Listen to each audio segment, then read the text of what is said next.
ఎందుకు వస్తున్నాడు? ఏం కావాలయా? పెళ్లి కావాలి. హోటల్ ఎందుకు వస్తారయ్యా? ఏమున్నాయి? అన్నీ ఉన్నాయి.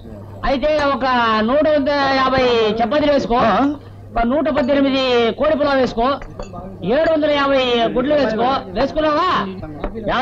ఇవన్నీ నువ్వు తింటానుకా లేక బయటకు తీసుకెళ్ళి అమ్ముకోవడానికి? ఎక్కువ మాట్లాడుతున్నావు, టూ మచ్. నేను తింటే ఏం తింటాను? 2 ఇడ్లీ, ఒక వడ, 20 ప్లేట్లు సాంబారు, అంతే కదా.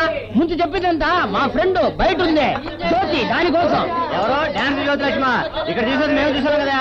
అది లోపల వస్తే అది డాన్స్ చేయదు, దాన్ని చూసి మీరంతా డాన్స్ చేస్తారు. బాబు చేతి బాబు. సరే బాబు, కూర్చోవయ్యా. ఉన్నావా? అలాగే 25 కోళ్లు, 2 మేకలు బ్రతికున్నాయి, పట్టుకోరా. వేళగొడవయ్యా. బయట ఉన్నది జ్యోతి అని పేరు పెట్టిన నా ఫ్రెండ్ పులి. అడవి నుంచి ఇక్కడ తీసుకొచ్చాను, ఒట్టి పిచ్చిపుండా. దానికి వెరైటీగా ఏదైనా తిరిపిద్దామని ఈ హోటల్ కి తీసుకొచ్చాను. నీకు పులి ఫ్రెండా? మరి నీ ఫ్రెండా? ఏంటి పిచ్చెక్కి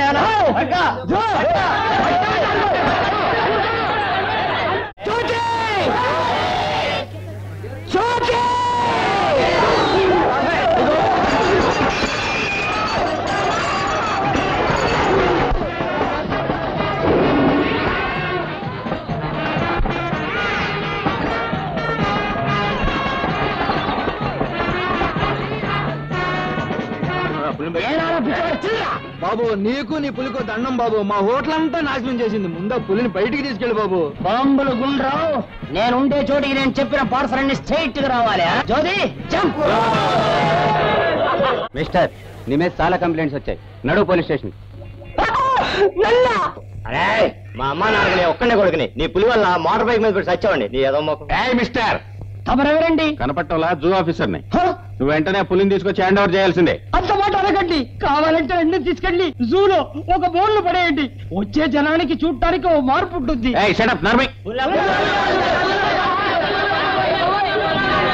ఆగండి, ఎవరు గొడవ చేయొద్దు.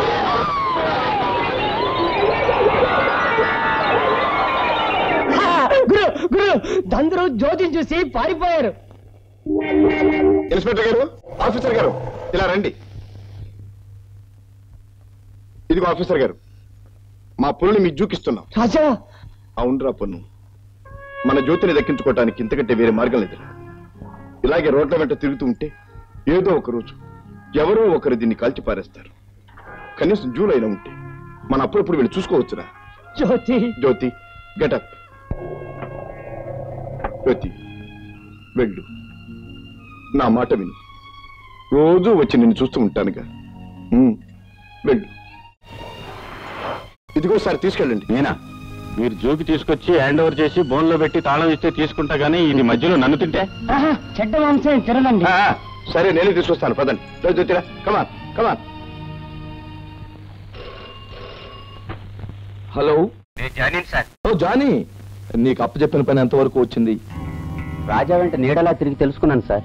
అతను సిఐడి కాడు. రోజాకి పెళ్లి నిశ్చయం కాబోతుందని తెలిసింది సార్. ఇంకో ముఖ్య విషయం సార్, రాజా ఎవరో కాడు, కళ్యాణ గజపతి కొడుకు.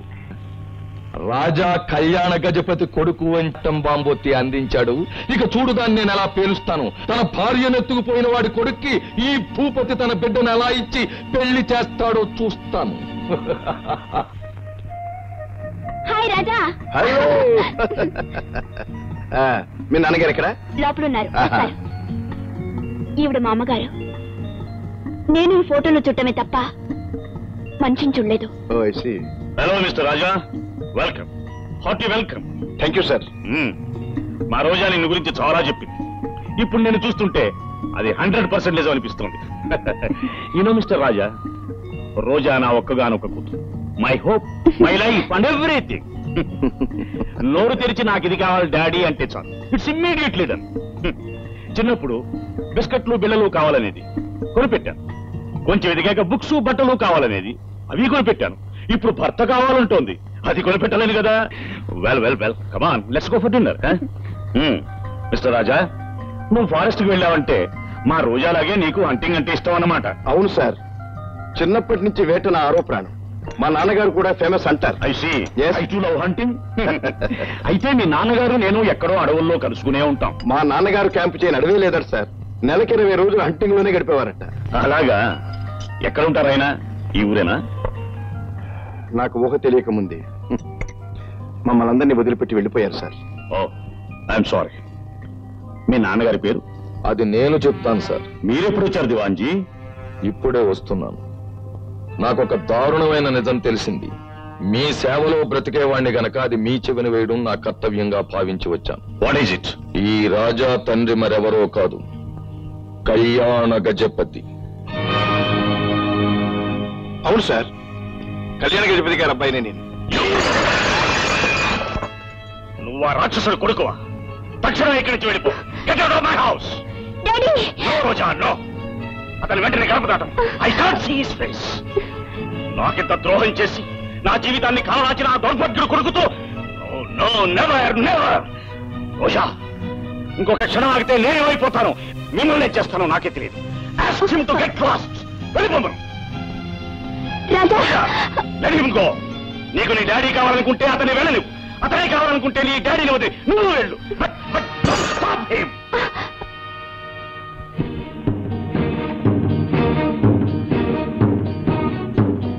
ఆయా ఏమిటి రాజాబాబు? ఆయా, నాన్నగారి పేరు వినగానే చెయ్యెత్తి దండం పెట్టే మనుషుల్ని ఎంతమందినో చూచాను. ఆయన పేరు వినగానే మండిపడి నోటికొచ్చినట్టు మాట్లాడి అవమానించిన వ్యక్తిని ఈ రోజు చూశానాయా. ఎవరు బాబు? ఆనంద భూపతి. చెప్పాయా, నాన్నగారు తనకేం అన్యాయం చేశారని ఆయన అవమానకరంగా మాట్లాడారు. వాళ్ళిద్దరి మధ్య వైరం పెరగటానికి గల కారణం ఏమిటి? నాన్నగారి పేరు వెనక ఆయన ఎందుకలా మండిపడ్డారు? ఈ ప్రశ్నకు సమాధానం కావాలి.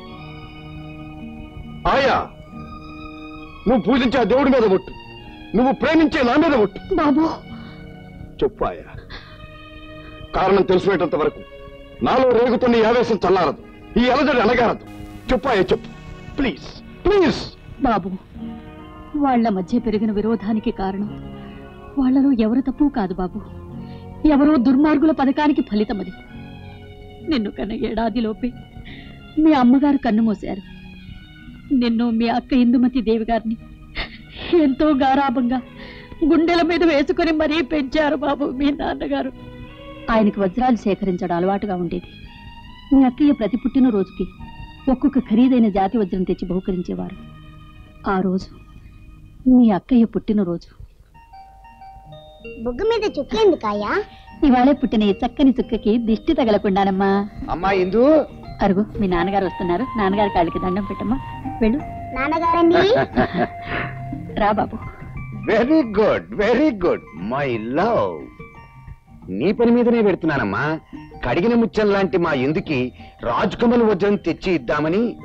అదే నీ పుట్టినరోజు నాడు నేను నీకు ఇచ్చే చిన్న బహుమతి. నా పుట్టినరోజు నాడు నేను నీకిచ్చే పెద్ద బహుమతి ఏంటో తెలుసా నాన్న? ఏమిటి?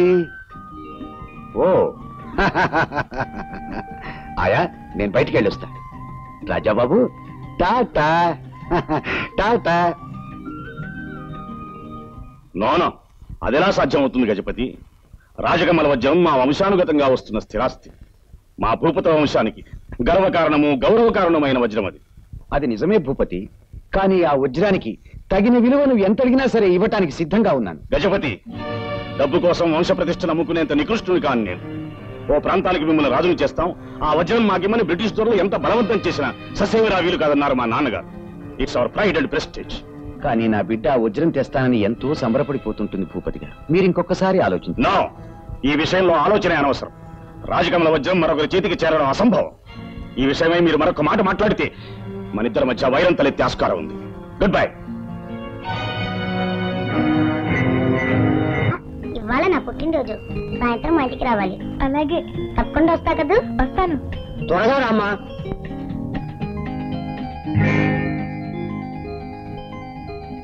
అయ్యో, నా బొమ్మ.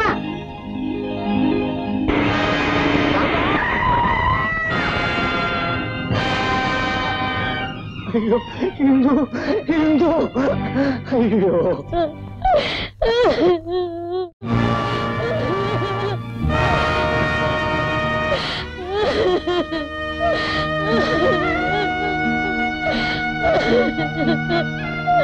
బాబు గారు ఘోరం జరిగిపోయింది, బాబు గారు ఘోరం జరిగిపోయింది.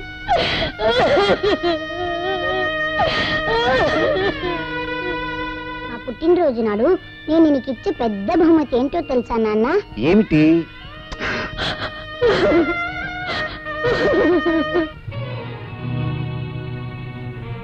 ఆ తరువాత కొన్నాళ్ళకి మీ నాన్నగారు అభయారణ్యానికి వేటకు వెళ్లి విడిది చేశారు బాబు. అప్పుడే రాజకమల వజ్రమున్న హారాన్ని అలంకరించుకున్న భూపతి గారి భార్య గాయత్రీదేవి కనిపించకుండా పోయారట. ఇది వరకు అయ్యగారు ఆ వజ్రం గురించి అడిగి ఉండటం చేత ఆయనే ఆ వజ్రం కోసం ఆవిడ్ని ఎత్తుకుపోయారన్న వదంతి వ్యాపించింది.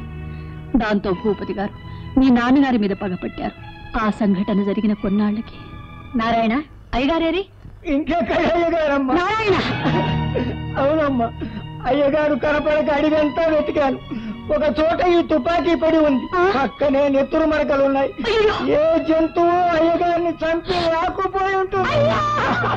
20 ఏళ్ళు అయ్యగారికి సేవ చేసిన దాన్ని బాబు నేను. ఆయన మనసు నాకు బాగా తెలుసు. అమ్మగారు పోయాక ఎందరో జమీందారులు తమ బిడ్డల్నిచ్చి పెళ్లి చేస్తామని వచ్చారు. కానీ ఆ వచ్చే సవటి తల్లి మిమ్మల్ని సరిగ్గా చూడదన్న భయంతో పెళ్లికి ఒప్పుకోలేదు ఆయన. అటువంటి మనిషి వజ్రం కోసం పరాయి వ్యక్తి భార్యని తీసుకుపోతారా? పైపెచ్చు ఎవరి కోసం ఆ వజ్రం కావాలని కోరుకున్నారు. ఆ బిడ్డే చనిపోయాక ఇంకా వజ్రం కోసం ప్రయత్నిస్తారా?